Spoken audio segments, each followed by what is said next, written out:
All right, let's dive right in. We're going to explore one of the most fundamental tricks in all of organic chemistry, and it stars a family of molecules I like to call the chemical chameleons, the halogenated hydrocarbons. So let me ask you something.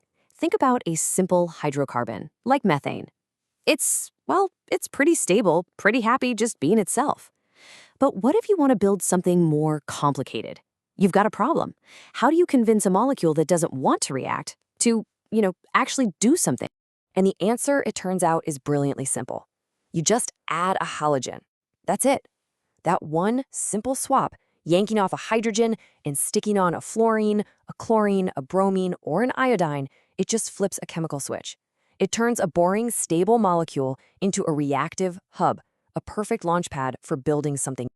So here's our game plan for this explainer.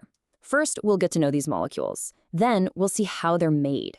We'll dig into the secret of their reactivity, check out their two main ways of reacting, see what happens when those two paths compete, and finally, we'll see why they are one of the most important tools a chemist has. Okay, first things first, let's get properly introduced to our key players. So what is a haloalkane, really? Well, at its core, it's just a hydrocarbon that's had a halogen tacked on. But there's a crucial detail here. The halogen has to be attached to what's called an sp3 hybridized carbon. Now, don't get bogged down by the jargon. All that really means is the carbon is connected by 4 single bonds, forming a nice, stable, pyramid-like shape. And that specific setup is the key to everything we're about to see. Now here's the thing. Not all haloalkanes are created equal. We actually classify them based on how crowded that central carbon is. If the carbon holding the halogen is only attached to one other carbon, we call it primary. If it's attached to 2, it's secondary. And if it's totally surrounded by 3 other carbons, it's tertiary. You're going to want to remember these 3 categories, primary, secondary, and tertiary, because this simple difference in crowding is going to dictate exactly how these molecules behave later. It's a huge deal. And what if you've got 2 halogens? Well, their placement gets a special name. If they're on the very same carbon, like twins, we call that a geminal dihalide. Think Gemini, the twins. If they're on neighboring carbons, in the same vicinity, we call that a vicinal dihalide. So now we know who they are. The next logical question is, how do we actually make them? Let's jump into the world of chemical synthesis. There are a bunch of ways to build these, but 2 main strategies really stand out.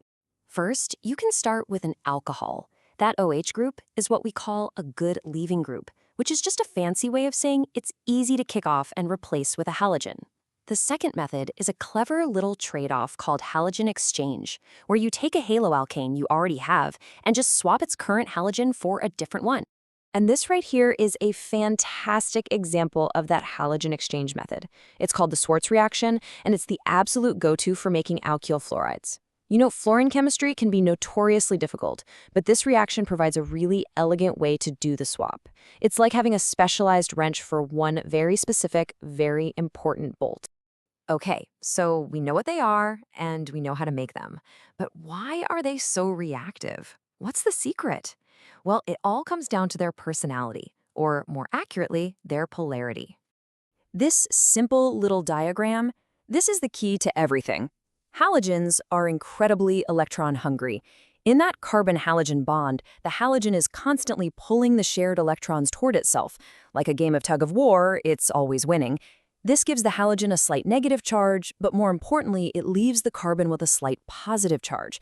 And that positively charged carbon becomes a glowing target, an open invitation for other electron-rich molecules to come in and attack. And their physical properties are also pretty fascinating. Check out these 3 molecules. They all have the exact same chemical formula, but their boiling points are totally different. As the molecule gets more branched and compact, more like a ball, its surface area shrinks. This weakens the sticky forces between molecules, making it way easier to boil. So yeah, shape matters. Okay, so what about the halogen itself? Well, as we go down the periodic table from chlorine to bromine to iodine, the atoms get bigger and heavier. This increases the strength of those sticky forces, which means you need more energy, a higher temperature, to pull the molecules apart. So as you can see, the boiling point just climbs right up. Makes perfect sense.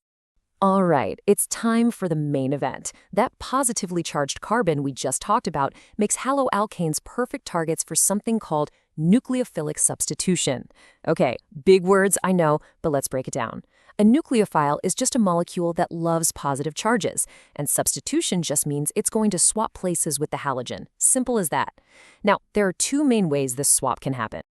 We've got two very different mechanisms, SN1 and SN2. I like to think of SN1 as the patient waiter. It happens in two steps, and it's favored by those big, bulky tertiary halides. It patiently waits for one group to leave before the next one arrives. On the other hand, you've got SN2, the aggressive interloper. It's a one-step, all-at-once reaction favored by the less crowded primary halides. This is a fantastic way to picture the SN1 reaction. The leaving group, our black cat, leaves the food bowl first. It's gone. This creates a temporary empty spot, leaving behind a positively charged carbon we call a carbocation. And only after that first step is done does the new nucleophile, the yellow cat, come in to take its place. It's a patient, two-step process.